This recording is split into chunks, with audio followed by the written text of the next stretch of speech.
Bom dia, boa tarde, boa noite. Você que está nos assistindo, bem-vindo a mais um Tony Talks.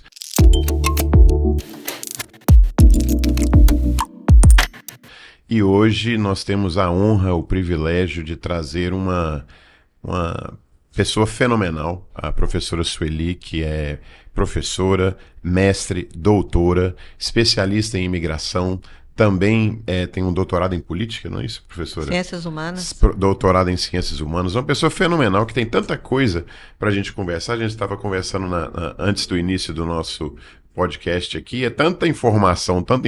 Acho que a gente ficar aqui 2 dias, 3 dias, nós não vamos aprender tudo. Então vamos tentar buscar alguma coisa de mais sintética para a gente poder trazer para vocês algumas das curiosidades que a professora tem, informação que ela tem acumulada em vários anos de estudo e dedicação sobre conhecer mais as pessoas e por que as pessoas imigram tanto.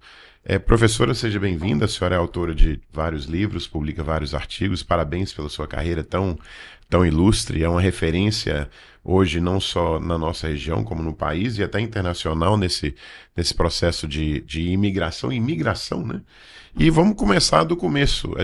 Nós estamos hoje em Governador Valadares, gravando em Governador Valadares, que é uma cidade muito famosa por sofrer por esse aspecto de ter tanta gente que imigra. A gente fala muito dos Estados Unidos, mas a senhora pode explicar até um pouco mais disso, e também ganhar com isso também, que isso termina trazendo muitas novidades, conhecimentos e experiências de pessoas da região que vão para fora e voltam diferente. A gente costuma dizer que não é só o ir e vir, né? É o que se aprende no meio dessa jornada. Mas vamos começar pelo começo. De onde começou essa imigração de brasileiros para fora? O Brasil, que sempre foi um país que recebe gente, né? A gente olha a formação do Brasil ao longo da história, muitas culturas vieram para cá. O Brasil hoje eu acredito que a segunda população de japoneses que tem fora do Japão é aqui. Eu acho que a primeira é a Tailândia, então tem muita japonesa aqui. A gente tem italianos que vieram para cá, alemães que vieram para cá. Então o Brasil sempre foi um lugar que recebeu muita gente de fora. E quando que a gente se tornou um país que nossos cidadãos estão indo para fora? Quando começou isso? Quando e como foi esse começo? Então, o Brasil, exatamente, sempre foi um país que teve de braços abertos, recebendo na própria formação, né, na Constituição do povo brasileiro, nós temos aí, né, as pessoas são descendentes de italianos, de portugueses, de alemães, né, fora a nossa formação básica. Mas eu também tive essa curiosidade. Quando eu fui estudar sobre o fenômeno migratório, falei, mas onde isso tudo começou? Então eu quis saber o começo de tudo isso. Aí fui puxar o fio da meada, né, da história, para saber quem foi o primeiro, como começou, aonde começou esse fenômeno. E aí eu descobri que o ponto central, né, do território nacional, no território nacional, onde começa o fenômeno migratório e migratório, ou seja, o país inverte esse fluxo que era de chegada de estrangeiros para aqui trabalhar e muda então agora para saída de brasileiros para ir trabalhar em outros países, começa exatamente no nosso território, Do na Brasil nossa inteiro? cidade, do O Brasil fenômeno inteiro. nacional começou Nacional aqui em começa Governador aqui. Valadares. Tem uma outra cidade que tem características um pouco semelhantes como a nossa, mas que começa uns 3 ou 4 anos depois, que é a cidade de Criciúma. O ponto inicial é Governador Valadares. E esse movimento vai se espraiando. Hoje a gente não pode falar que Valadares é o ponto central. Hoje nós podemos dizer que a região geográfica intermediária de Governador Valadares, que são 58 municípios, de onde você tem, se você pega os dados do censo, por que os voos com deportados chegam em Minas Gerais? É porque o maior número de imigrantes deportados são mineiros, né? E isso não é agora, isso já vem há muitos e muitos anos atrás, né?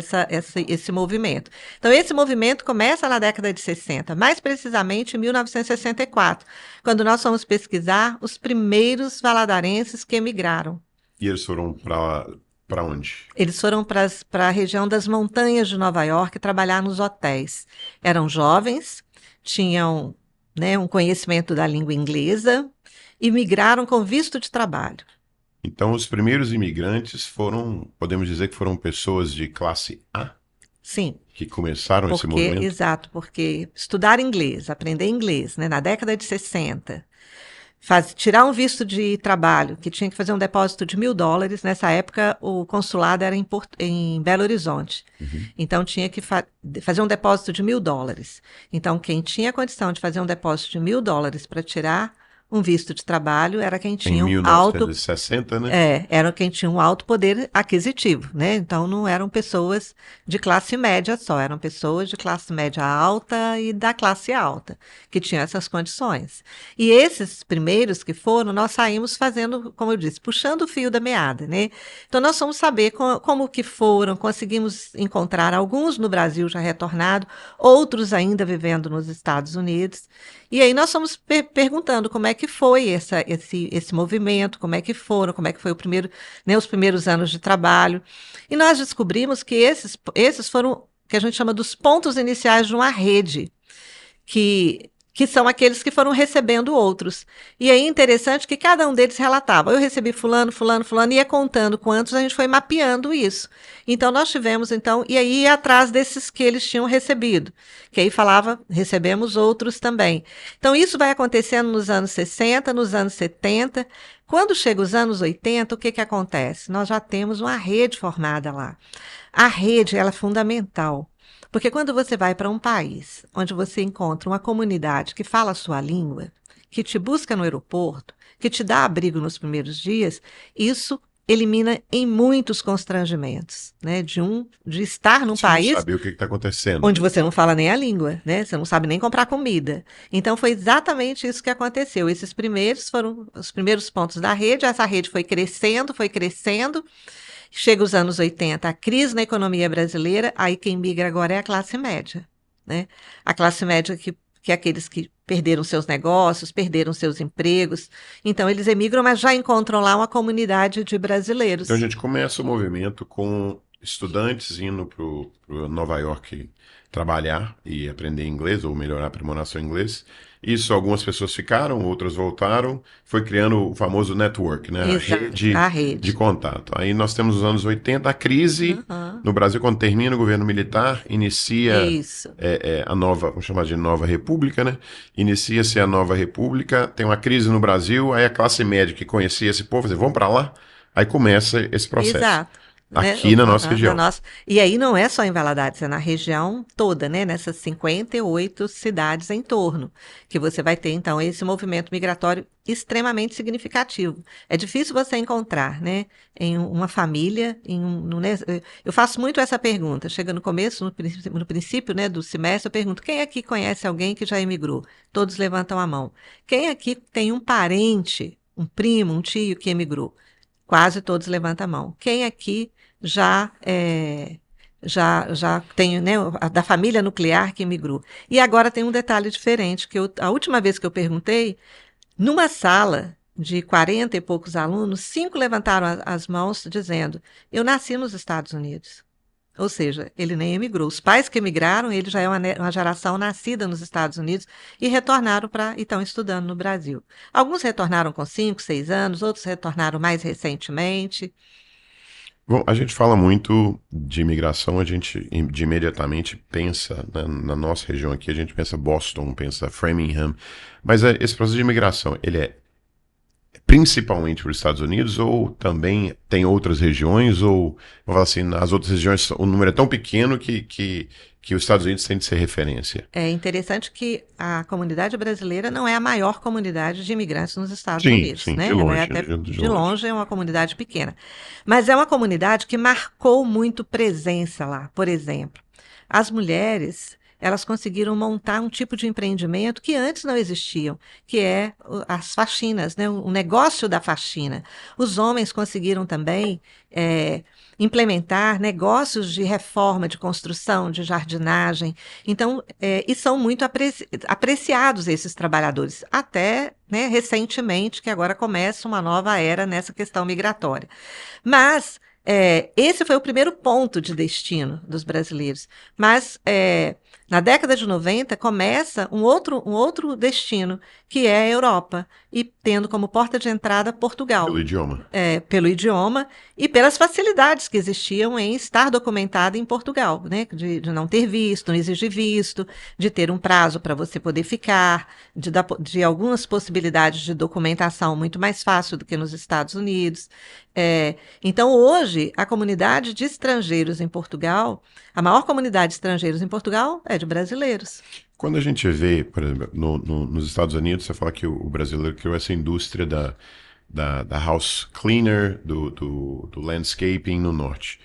Porque talvez, eu não sei se no norte, eu falo norte, No leste. Massachusetts, no leste, né? É chamada Nova Inglaterra. É isso. Então, se lá seria porque lá tem uma grande população brasileira, você vai no sul, por exemplo, não é tanto o brasileiro, né? Claro que você está próximo do México, você pega ali o Texas, por exemplo, quem faz esse trabalho são os hispanos, né? O mexicano, o salvadoreño. No norte a gente tem o brasileiro. Quando que começamos com a classe A, indo para estudar, alguns ficaram, outros vieram, a classe média nos anos 80, e quando que se tornou comum fazer, opa, vamos embora para a América? Então, esse é um fator interessante, porque o que acontece?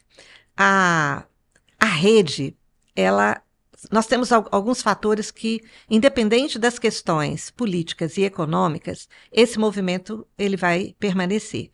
Seja mais intenso ou menos intenso. Então, por exemplo, agora tem fechamento das fronteiras. Então, você tem uma redução daqueles que estavam passando pelas fronteiras sem os documentos necessários para trabalhar nos Estados Unidos. Mas você continua tendo movimento. Por exemplo, eu chegando no aeroporto recentemente, pelo menos 5 pessoas que estavam vindo para Valadares estavam vindo dos Estados Unidos passear no Brasil. Porque ao longo desses mais de 60 anos de fluxo migratório, nós temos aqui o que é chamado das famílias transnacionais. Parte da família vive lá, alguns até nasceram lá, parte da família vive aqui. Então, você tem família nuclear que vive nesses dois espaços. Às vezes, os avós conseguem ir, os pais não conseguem vir porque não tem documento, mas os filhos conseguem. Vem para o aniversário da avó, vem para o casamento da prima. Então, a gente tem esse trânsito. E que acaba levando outros que vão levando outros. Então, essa é uma característica desse movimento migratório de longo tempo, né? A formação, né? As redes são importantes, né? Porque minimiza os constrangimentos, as comunidades étnicas que tem lá. Então, por exemplo, você chegar numa cidade em que tem quem fala português, tem uma padaria que vende pão de queijo, leite bituruna, né? E que você consegue comprar coisas da sua região, isso facilita a vida, né? do migrante. Se sente em casa, né? Se sente em casa, exatamente, né? E que tem outros brasileiros no seu entorno, então isso facilita. Mas nós temos essas famílias transnacionais, né? Que são famílias que fazem esse trânsito. Mas aí, respondendo à sua pergunta, o que nós temos? Os que migraram, né, nos anos 80, que principalmente foram muitos empresários que migraram. E o brasileiro, ele é um empreendedor nato quase, né? Quando ele chega lá, rapidinho ele monta o seu empreendimento para começar a fazer a ir para a construção civil, né, o landscape, fazer serviços. Ele rapidinho consegue, junta mais 2, 3, e eles se tornaram, então, empreendedores lá. E alguns se tornaram até empreendedores de pequenos empreendimentos. Montaram lojas para vender carro, principalmente para brasileiros, salão de beleza, padaria, principalmente na área de alimentação, supermercados para vender produtos até brasileiros. E aí eles começam a demandar mão de obra. E a mão de obra lá não é fácil, né? Tanto é por isso que o imigrante está lá, porque falta mão de obra. Trabalha e aí, tem um primo para vir para cá, não? Exatamente, né? E aí, por exemplo, a dona de casa que foi, né, nesse período dos anos 70, convida aquela que foi sua empregada para ir trabalhar com ela na faxina também, né? E aí você vai tendo a ida desses com menos recursos. E até a forma de migrar vai mudando, até chegar a essa última modalidade que nós tivemos, que é chamada do Cai-Cai, que aí muda completamente a natureza da migração. Porque a migração sempre tinha um projeto. Vou migrar, ganhar dinheiro, investir no Brasil e retornar. Muitos não retornaram, né? Mas o projeto inicial era esse. Agora o projeto inicial começa a mudar. Não. Eu vou migrar com toda a minha família, vender tudo que eu tenho aqui, porque eu não quero voltar. Ok. Até ele ser mandado embora, né? São vários pedaços de informação muito interessantes. Vocês vão tentar destrinchar algumas. Uma pergunta de curiosidade. No governo Biden, foram deportados mais ou menos 7 mil brasileiros.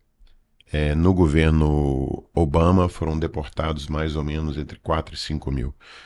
No governo Trump, pelo que parece, está um número pequeno ainda de deportações brasileiros. A senhora que está nessa área, que pesquisa, que está envolvida, está havendo realmente mais deportação agora ou é mais propaganda sobre as deportações agora? Qual o seu sentimento como pessoa que tem uma conexão em todas as áreas? Então, a deportação sempre existiu. Se você pega os governos, eu fiz esse levantamento, pegando todos os governos desde da Segunda Guerra Mundial, e, independente de nacionalidade, a média de deportações dos governos, sejam democratas ou republicanos, é em torno de 1 milhão e 1,5 milhão de deportados, de todas as nacionalidades. A única exceção foi o Carter, que deportou apenas 200 mil. Todos os outros, inclusive o Obama, ele em 2 mandatos foram 3 milhões, mas em 2 mandatos, né? O Trump foi 1 milhão e pouco no primeiro mandato. Então, a deportação sempre fez parte da história da política migratória americana. Então, sempre teve essas deportações. O que tem de diferente agora, então? É exatamente o discurso do ódio. Né? E que não é só nos Estados Unidos, nós estamos vendo isso em outros países também, no mundo inteiro. França, e não é com brasileiros, né? É com o estrangeiro, é com o diferente, né? Então, essa xenofobia, né, que faz parte muito de um governo de extrema direita. Por quê? Né? Quando você pega os discursos, eu também fiz essa análise dos discursos do Trump no primeiro governo e a sua candidatura no segundo governo, né? No segundo mandato dele agora. E aí nós vamos ver exatamente isso. Ele fez uma coisa muito interessante. Os grandes problemas dos Estados Unidos, né? Quem é o culpado? O estrangeiro que tirou É a o mão de obra é a migrante. China, né? É o migrante, né? Quem é o migrante? E lembra que eu disse para você que o brasileiro sempre foi muito respeitado como um trabalhador nos Estados Unidos, em Portugal, como, né, cumpridor do seu dever. A faxina, então, né, as mulheres brasileiras dominaram o mercado da faxina pela qualidade da faxina, pela presteza do serviço, pela seriedade do serviço. Isso entrevistando donas de casa, falando sobre as mulheres brasileiras na faxina. Então, elas ganharam esse mercado de longe das mexicanas, né, e das indianas. Mas aí o que acontece nesse governo, no primeiro governo Trump? Ele já começa a fazer esse discurso. E um discurso baseado em muitas falácias, né? Os migrantes estão colocando fogo, né? Quando teve, no primeiro mandato dele, na candidatura dele, né, que teve um incêndio na Flórida, ele falou, olha, foram os imigrantes que colocaram fogo. Os imigrantes estão comendo os cachorros. Os imigrantes estão estrupando. Os imigrantes são... Então, eu peguei falas do discurso dele que mostra exatamente isso. Quem está vindo para cá, o imigrante que está vindo para cá, são criminosos de alta periculosidade, são assassinos. Então, ele vai ligando o migrante à ideia do crime. Então, isso é uma mudança. O migrante se torna um criminoso. E o causador das grandes mazelas, a violência, o desemprego, a inflação, né, passa a ser causado, né, numa relação completamente impossível de se fazer do ponto de vista econômico e político, mas no discurso é muito fácil de fazer. Já vimos esse discurso na Segunda Guerra Mundial. Não, exatamente. É o discurso, por isso que eu falei, que é da extrema-direita, né? Quem era o culpado? Eram os judeus, né? Sim, todas as mazelas da Alemanha, a culpa era dos judeus. Mas, de fato, tá tendo mais... Assim, eu não estou falando do resto... Estou falando do brasileiro. Tá tendo mais deportação de brasileiro? Sim. Ou é mais mídia? Não, tem deportação. Não, Não. como disse, a senhora Aham. comentou que, né, sempre existiu deportação. Mas está tendo mais deportação agora ou é mais mídia sobre Aí a nós vamos ver deportação? agora com relação aos números, né? Hum, Quando a gente poder não comparar os temos números números, ainda. ainda não temos. Porque no governo Trump não teve mais deportação do que nos outros Sim, mas está governos, tendo né? mais No propaganda, né? primeiro governo dele não teve. Teve mais, assim, né? Exatamente, divulgação. No segundo, nós não sabemos, estamos ainda, né? Nem fechamos o primeiro ano. Mas tem muita mídia, tem muita Porque informação, na verdade o né? governo. E tem muita perseguição. E Ah, muita desconsideração em relação aos direitos humanos. Então, isso é isso é fato, fato. Então está né? tendo Isso é um fato. abuso dos direitos humanos com o É, imigrante, está tendo. e lá dentro do território americano, né, com fiscalização, com pegando pessoas sem nenhum critério. Eu tenho um relato de uma senhora que ela é documentada, ela tem cidadania, e ela relata que ela estava esperando o metrô e, de repente, ela conversando com a outra em português, e uma americana passou e começou a gritar com ela, É, eu, né? eu, eu fico, né, a gente começa a analisar essas coisas e eu começo a olhar números. Eu falo que o governo Obama deportou mais que o governo anterior. A gente pega o governo Biden, deportou mais que o governo Obama. Mas a minha pergunta Mas é. sempre entre 1 milhão e Então, meio. eu falo de brasileiros, né? Foram Aham. 7 Ah, mil no tá. governo Biden, 4 mil, 5 mil no governo Obama. A minha pergunta é se esse número efetivo aumentou, mas nós não temos os números ainda, ou é mais propaganda, porque o que tá vendo muito hoje e como a gente mexe com rede social, e você vê um caso de brasileiro foi deportado. Aí você começa a interessar sobre aquele assunto. Aí a rede social te entrega mais aquele assunto. É, Então você não sabe se aquilo é um assunto de fato ou uma informação generalizada, ou porque a gente começa a procurar e os algoritmos legítimas. das redes sociais te dão mais aquilo que você procura, então você tem mais informação daquilo. Então eu queria, talvez numa outra bate-papo nosso, se a gente tivesse números para saber. Não, porque tem uma história que contam que acredito que os vikings colonizaram não, chegaram à América primeiro, lá atrás com Leif Aham. Erikson, né? Mas não teve propaganda.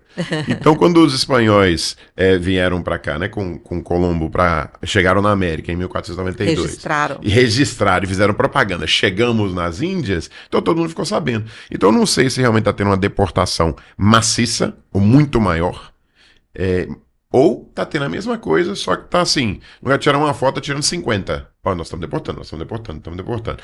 Mas vamos Mas voltar. eu acredito que você vai ter no final a soma maior, por causa da frequência dos voos que estão vindo, Entendi. né? E não é só brasileiros, mas aqui na Tudo, né? contagem de Genérico, genérico. brasileiros vai ter sim maior. E até mesmo por causa de todo o investimento que foi feito. Você vê que no primeiro ato do governo do Trump foi em relação ao migrante, as restrições da migração, né? Os primeiros atos dele.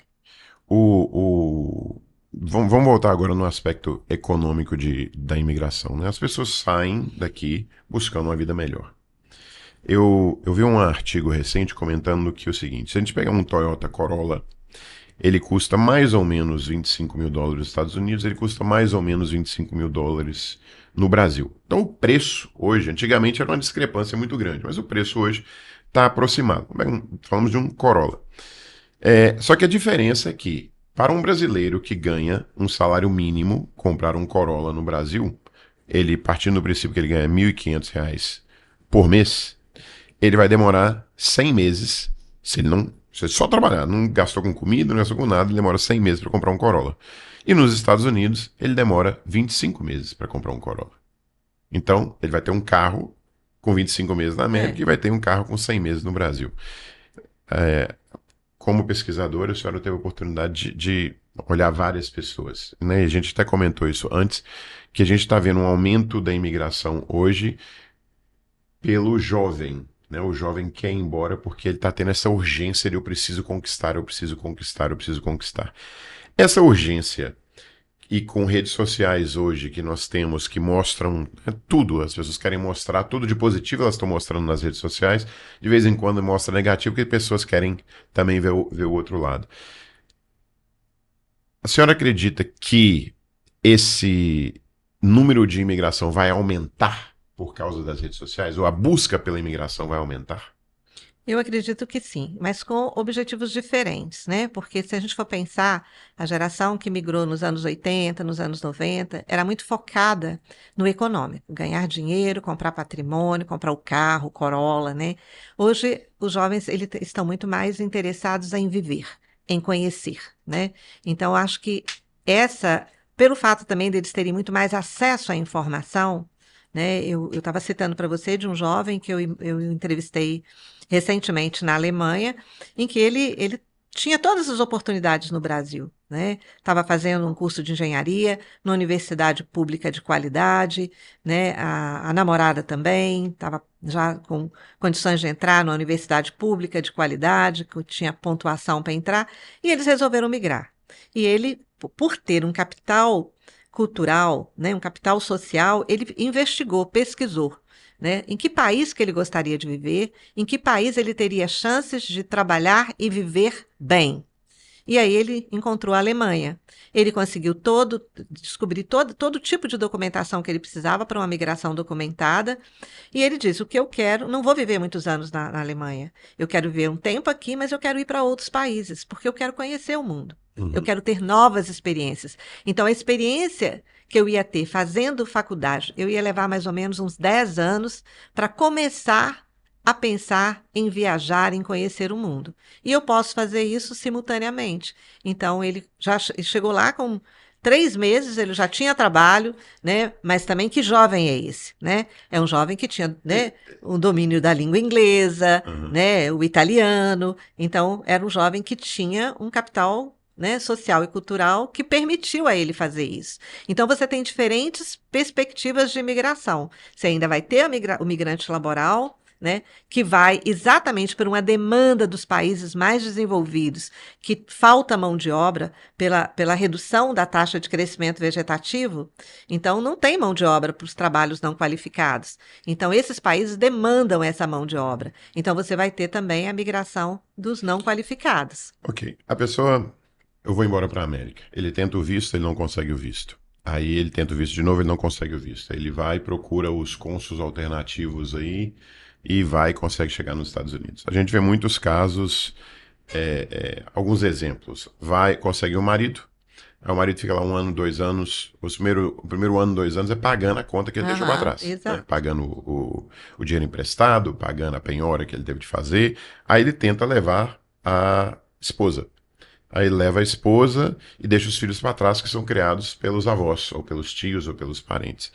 E ele fica 4, 5, 6 anos. E aí ele tenta levar os filhos, às vezes consegue, às vezes não consegue. Algumas pessoas voltam, ficam 1 ano, 2 anos, aí tentam a vida e voltam para lá.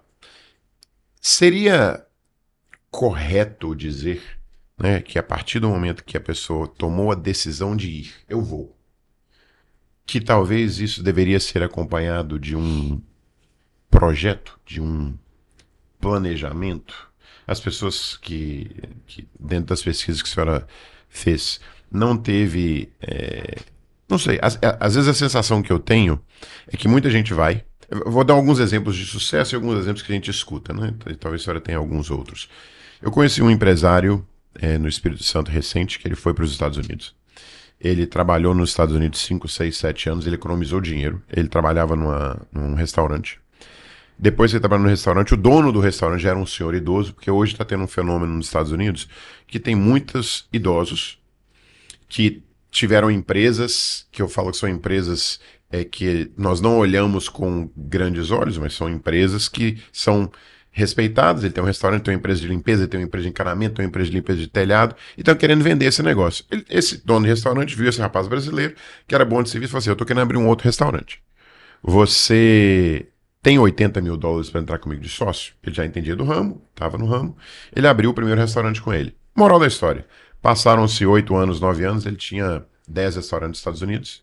Ele queria voltar para o Brasil. Ele pegou parentes dele que já estavam na América, vendeu os restaurantes para ele em torno de um aluguel. Cada um paga um aluguel para ele, US$ 5 mil por mês, e mandam para ele, ele tem US$ 50 mil no Brasil. Ele tinha um projeto: voltar para o Brasil quando ele tivesse renda para manter uma vida que ele queria no Brasil.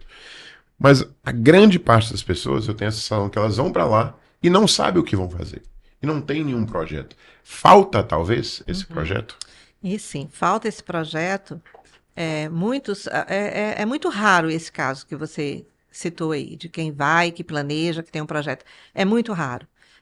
A maioria tem projetos, mas os projetos são facilmente diluídos em função da falta de conhecimento deles. Então, por exemplo, nesse livro que eu pesquiso, né, que foi a minha tese de doutorado, a questão dos empreendimentos bem-sucedidos e os que não foram bem-sucedidos, a grande questão é essa: trabalhar lá, juntar dinheiro. Ele chegava, juntava aqui, chegava, tinha dinheiro, fazia uma poupança que dava para montar um negócio aqui. Chegava aqui, montava um negócio, por exemplo, um lava-jato no shopping. Ninguém ia lavar carro no shopping. Hoje até tem, mas na época que ele montou, quase ninguém ia fazer isso, porque quando eu vou para o shopping, eu já vou com o carro lavado, que aqui o hábito é lavar o carro no posto. Uhum. Né? Ele não pesquisa no mercado, ele não tem conhecimento do mercado, ele não sabia como funcionava o mercado e entrava. Teve um caso clássico de um que ele resolveu comprar uma fábrica de fubá, porque ele viu que todo mundo aqui comia fubá. Né? Usava fubá na sua alimentação. Fubá, né? Então ele falou, vou fabricar fubá. E comprou uma fábrica de fubá. Mas ele não sabia onde comprava o milho, ele não sabia como levar essa produção para o consumidor. E aí, o que aconteceu? Em menos de 3 meses, perdeu todo o dinheiro que ele ganhou durante 5 anos lá, passando todas as dificuldades, comendo mal, dormindo mal, para juntar esse dinheiro. Então, isso vai acontecer muito. Né? Então, a maior parte não tem projeto. Então, nos meus dados, né, desse período, 70% perde todo o investimento que fizeram no Brasil. 30% consegue. Quem são os 30% que conseguem? Aqueles que já tinham experiência empresarial. Então, era um empreendedor aqui, então ele já tinha uma experiência, vai montar um negócio na área que ele já conhecia, ou que se alia, né, vai se tornar sócio de alguém que tem conhecimento. Então, aí esse vai conseguir ter resultado dessa migração. Mas hoje, como eu disse para você, o perfil dos mais recentes, dos que migram após os anos 2000, principalmente pelo fato da gente ter essas famílias transnacionais, o projeto é não retorno. Tanto é que Então, as remessas. Não, tanto é que as remessas reduziram significativamente. Então eles literalmente, porque eu costumo dizer que tem o imigrante tem um migrante, não o migrante é aquele que vai e quer voltar. O imigrante está indo. Então, na sua pesquisa, você tem percebido que está tendo mais pessoas que não querem voltar. Vendem o que tem para ir, porque não pretende voltar. E aí, essa é a grande tragédia agora da deportação. Porque muitos foram, né, no Caicai. Vou virar americano, por exemplo. Os que estão sendo deportados são exatamente os que não têm documento, né? E quando eles chegam aqui, eles não têm para onde ir. E não existe nenhuma política pública, nunca existiu para pensar no retornado. Né? Mesmo aqueles que voltavam nos anos 80 com muito dinheiro, nunca se pensou em uma política de atender esse migrante para orientá-lo a fazer, de fato, né, um investimento adequado, que seria importante para o próprio território, para o próprio município. Né? Se o negócio dele vai bem, para o município é bom. Tem um número de pessoas, por exemplo, da nossa região, que existe um estudo, olha, tem 10 mil, tem 30 mil, tem 50 mil valadarenses ou pessoas da região nos Estados Unidos? Não tem um número. A gente não tem como ter esse número, porque os registros... quem vai para a fronteira, você só tem registro de quem é deportado. Né? De quem entra, você não tem. O que eu tenho, por exemplo, dos cônsules me dizer, olha, a cada 100 que eu mando, volta 10. Então, quer dizer... Né? E quanto você mandou esse ano? Aí ele fala tantos, né? Mas é um número muito impreciso, é um número então não é número que a gente pode usar de uma forma científica. Para fazer, tem 30 mil, não dá para falar. Não dá. E você vai ver a discrepância quando você pega, por exemplo, Polícia Federal, porque a Polícia Federal pega dados especificamente de quem eles vão, né, por alguma forma, são acionados. Número de passaportes tirados na cidade.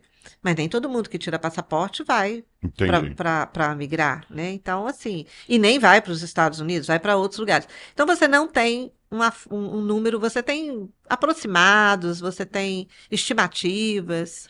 Às vezes eu tenho... O próprio consulado brasileiro tem estimativas de quem vai até o consulado, né? Mas não tem fora. Então, o dado clandestino, ninguém consegue captar.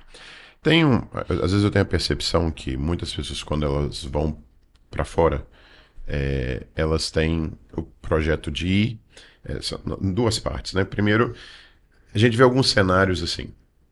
Quando você vai para o exterior, você vai para os Estados Unidos trabalhar, ou você vai para Portugal trabalhar, parece que as pessoas ligam a chave diferente. Então, eu fui embora para a América com a minha esposa. Lá eu estou disposto a pegar uma casa e dividir essa casa com mais dois outros casais. Nós vamos dividir a conta de luz, nós vamos dividir a conta do apartamento, dividir não sei o quê. Uhum. Vou trabalhar até 8 horas até 6 horas em um emprego, 7 horas da noite vou trabalhar na faxina até meia-noite e começo outro dia. Está disposto a fazer esse sacrifício. Quando ele está aqui, ele não faz esse sacrifício. Ele as pessoas, independente da classe social delas, eu não escuto de alguém falar assim, ó, eu estou dividindo minha casa com mais 3 pessoas para diminuir a despesa. A não ser que seja estudante, É diferente, né? né? Mas por que que a gente não vê isso acontecer aqui e lá você vê isso acontecer? Exatamente, porque a migração é um tempo fora do tempo real. É um tempo em que, por exemplo, pessoas extremamente honestas e cuidadosas com alguns aspectos da vida lá não são mais. Pessoas que estão assim, têm cuidado com a sua alimentação, lá não tem. Pessoas até mesmo do ponto de vista moral. Então, você vê, por exemplo, pessoas extremamente religiosas fazendo uma travessia pela fronteira, que é ilegal, que é indocumentado, que não é, né? Mas aí, esse tempo, então, o tempo da migração é um tempo fora do tempo real. Quando eu voltar, aí a vida volta para o tempo real. Então, por exemplo, é muito interessante a divisão das tarefas na casa. Então, quando está nos Estados Unidos ou em Portugal, quem chega primeiro faz o almoço, lava a casa, limpa o banheiro, se for o homem ou a mulher. Aí, quando volta, ele não quer fazer isso. Só que a mulher não vai aceitar mais, né? E aí começa até os desentendimentos. Mas aí eu entrevistando até um, que ele falou assim: mas olha bem, como é que pode? Se chega um amigo meu, eu tô lá na máquina de lavar, tirando roupa, e estendendo roupa no Mas lá fora ele varal. faz. Eu falei, mas você não fazia isso lá nos Estados Unidos? Mas lá todo mundo faz, né? Então, quer dizer, o tempo da migração é um tempo fora do tempo da vida real. Então, lá eu posso ultrapassar limites, eu posso quebrar regras, mas aqui eu não posso. Aqui é diferente. Mas seria porque aqui as pessoas estão olhando? Porque aqui eu tenho meus pares, eu tenho meus iguais, né? E E lá todos estão fazendo a mesma coisa. Então aqui não. Aqui os meus pares vão me ver e eu vou ser julgado por isso. Então aqui não funciona. nós temos um fenômeno interessante. Se a gente tiver a oportunidade de visitar várias cidades pequenas em torno, de Governador Valadares, a gente vê casas incríveis. Se você não é possível, pegar alguma cidade pequena. Pega aí Pescador, por exemplo. Pescador é uma cidade pequena do interior de Minas, mas o custo de um imóvel hoje em Pescador, na área principal de Pescador, é igual ou mais caro que uma cidade maior como Governador Valadares. Por quê? Causada por pessoas que foram para os Estados Unidos, voltaram e constroem casas maravilhosas em uma cidade do interior. Então as pessoas parecem que elas têm vamos dizer assim, esse capricho de chegar e falar assim, olha, eu fui para a América, eu me dei muito bem, olha a casa que eu fiz. Então, o projeto que as pessoas costumam criar, muitas vezes são projetos de despesa e não projeto de renda. Então, o cara está na América, a primeira necessidade que ele tem, ou em Portugal, onde seja, ele manda dinheiro para cá para fazer uma casa grande, para comprar um carro, e ele volta. E a casa grande tem uma despesa muito grande, o carro tem uma despesa muito grande, ele não aguenta aquela casa grande, não aguenta aquele carro muito grande, ele vai e volta de novo Novamente, para os Estados exato. Unidos. Aham.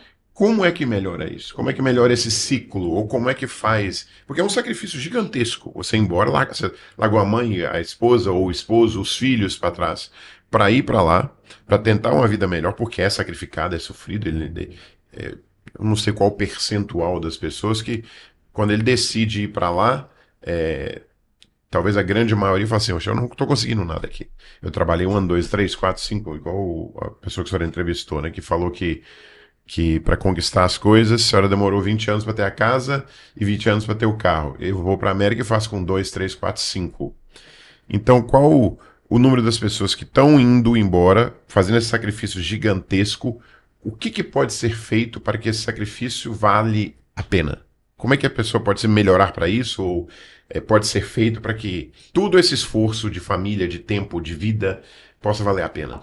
É algo muito complicado, porque, por exemplo, a educação financeira já se pensou em projetos, né? Já teve projetos assim de instituições financeiras, de associações, para, né, dar esse suporte ao migrante retornado. Agora é difícil porque ele volta e aí o que que acontece? A única coisa que ele tem foi o dólar que ele ganhou lá. Então, o dólar quase que representa tudo isso para ele, representa todo o tempo de sacrifício. Por isso que ele constrói uma casa fora dos padrões. Porque ele não constrói para ostentar para o outro. Ele constrói para dizer para ele que aquele tempo que ele perdeu lá valeu a pena. O tempo que ele perdeu de estar com a família, de estar com o filho, de ter saúde, porque muitos voltam com problemas de saúde. Então, valeu a pena. Então, ele olha para essa casa e fala: isso materializou. Agora, eu acho que, né, que você está perguntando o que é que pode ser feito. Precisava de que o poder público, né, federal, estadual, local, fizesse campanhas, né, mostrando as mazelas e os benefícios, porque, como eu disse anteriormente, migrar é um direito de todos, né? Mas saber as condições da migração é importante, porque muitos vão, por exemplo, vão pela fronteira, mulheres que vão pela fronteira e são estrupadas, né?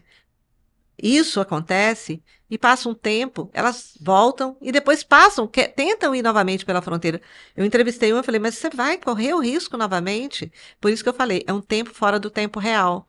Ela falou, não, mas agora não vai acontecer mais, porque agora eu já sei como fazer. Claro que ela está. Quem são os atravessadores lá, quem são os coiotes, né? São bandidos. E as pessoas se colocam nas mãos destes bandidos e que vão fazer qualquer coisa. Né? Mas eles acreditam que não, porque é exatamente isso, né? É a ideia de que comigo não vai acontecer, né? Comigo aconteceu com outro, mas comigo não vai acontecer, né? A ideia daquele que é o aventureiro, né? O aventureiro acredita que com ele não vai acontecer nada. Ele não vai achando que vai, né? Ele vai na certeza de que vai dar tudo certo. Existe não sei se seria a palavra correta, mas existe um,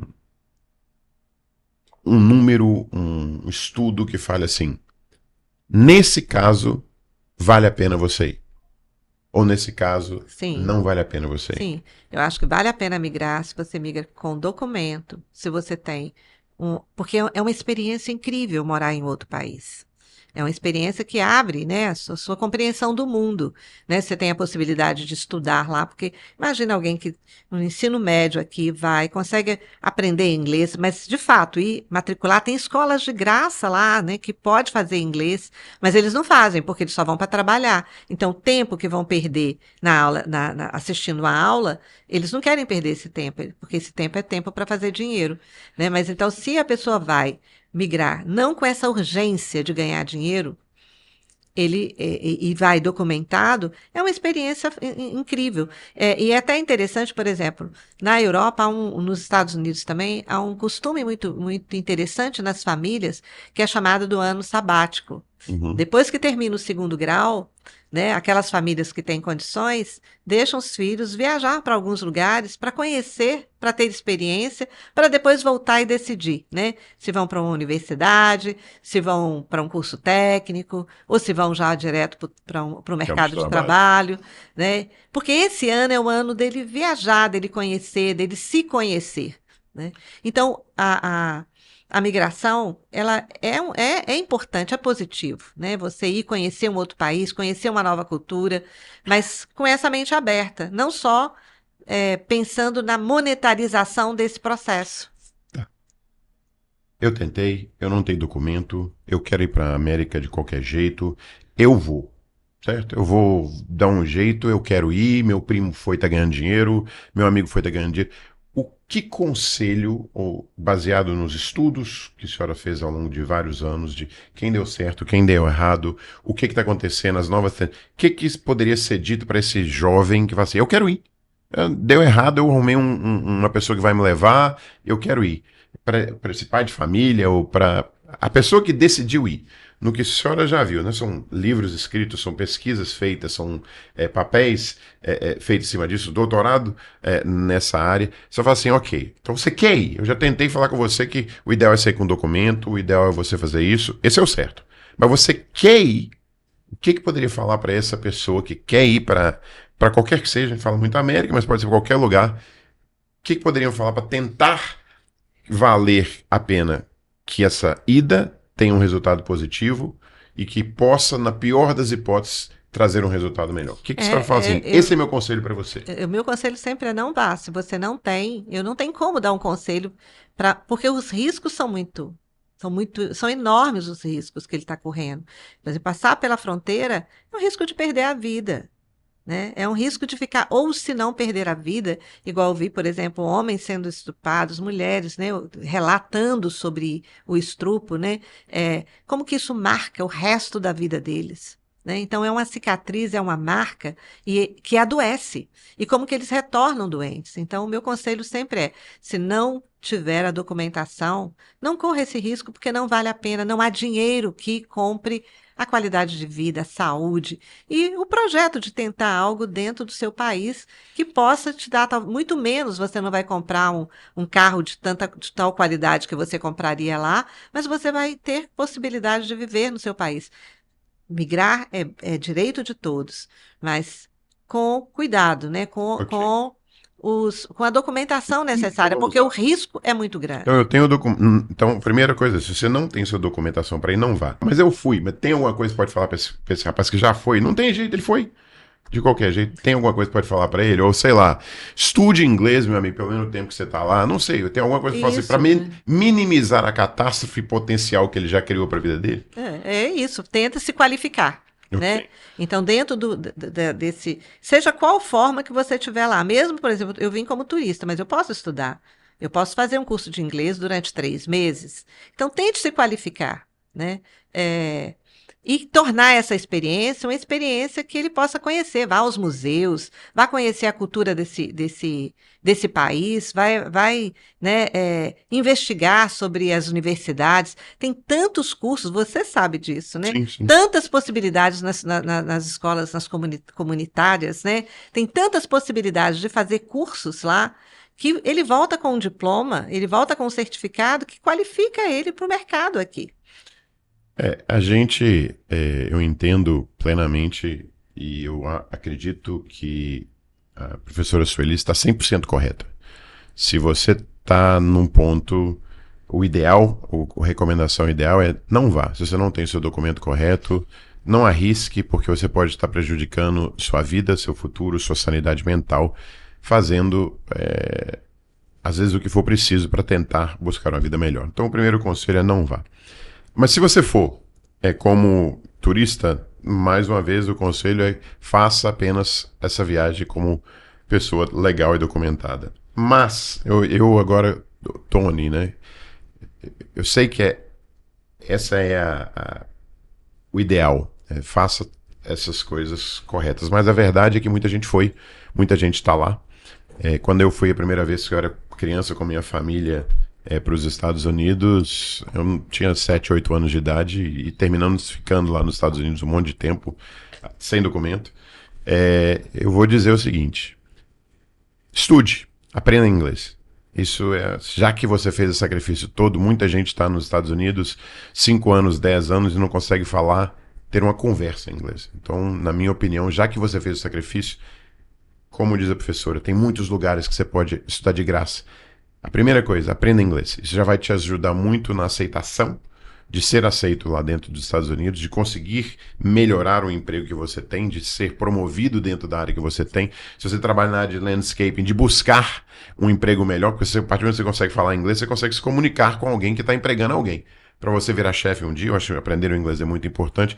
E tenha um projeto. O que eu quero desse sacrifício todo? Porque a maioria das pessoas criam projetos de despesa no Brasil. Elas não criam um projeto de receita no Brasil. Eu acho que tem de ser criado esse projeto já que você fez o sacrifício, aprenda inglês, cria um projeto. Por que eu estou fazendo isso? Eu estou fazendo isso para isso, isso e isso. Então, talvez esse sacrifício vai valer a pena. Mas a professora está 100% correta. no sentido que o risco é muito grande. A chance de dar errado é muito maior. E, como a professora citou, mais de 70% das pessoas que voltam com o dinheiro e não sabem o que vão fazer com ele, o que acontece? 70% perde. E desses 30%, eu não sei quantos voltam para a América, né? Mas muitos terminam voltando e perderam a família, perderam. Muitos não viram os pais, ou quando saíram, viram os pais pela última vez, quando saíram, viram os filhos pela última vez, perderam muitas oportunidades. Então, se o sacrifício foi feito, tente minimizar a sequela dele. É importante aprender o inglês, criar um projeto de vida e tentar fazer tudo de uma forma correta. Eu gostaria de agradecer a professora Sueli, eu sei que o seu tempo foi apertado, a agenda dela é ocupada, além de escrever 4 livros, vários papéis, pelo seu tempo, pela oportunidade de estar aqui com a gente. E, professora, não sei se quando que nós vamos ter esses resultados, eu tenho muita curiosidade de saber se essas deportações que estão acontecendo são realmente maiores ou se é mais mídia do que fato. Talvez numa próxima conversa ela pode ter essa informação para nós. E eu fiquei muito surpreso em saber que esse processo migratório, na verdade, foi com a elite, vamos dizer assim. Eles que começaram e foram puxando pessoas. Isso realmente eu não tinha essa. Eles trouxeram informação, né? Trouxeram informação e os outros também, que eram da elite, que os primeiros que foram tinham condições financeiras, né? Eram das famílias, né? Mas como eu disse, era um período em que Valadares estava em um processo de estagnação, né? Essas famílias mais ricas estavam perdendo também seu poder aquisitivo. E uma saída foi essa, né? E, Mas foram com visto de trabalho. sim, e uma outra coisa que eu acho que é interessante comentar é que eu também acredito que isso pode ser algo que comece a acontecer, mas aí vale a pena uma reflexão. Hoje todo mundo tem acesso à rede social, todo mundo costuma ver uma vida que não necessariamente é real. Isso pode motivar o imediatismo do jovem a querer eu vou, eu vou, eu vou, e quando às vezes precisa de um pouco mais de tempo aqui para as coisas terem o mesmo resultado, talvez com sacrifício um pouco menor. É, Então, muito obrigado pelo nada. seu tempo. Foi um prazer. E você que está nos assistindo, obrigado. Faz um curte e compartilhe para a gente poder trazer mais informação para vocês desse gênero. Obrigado.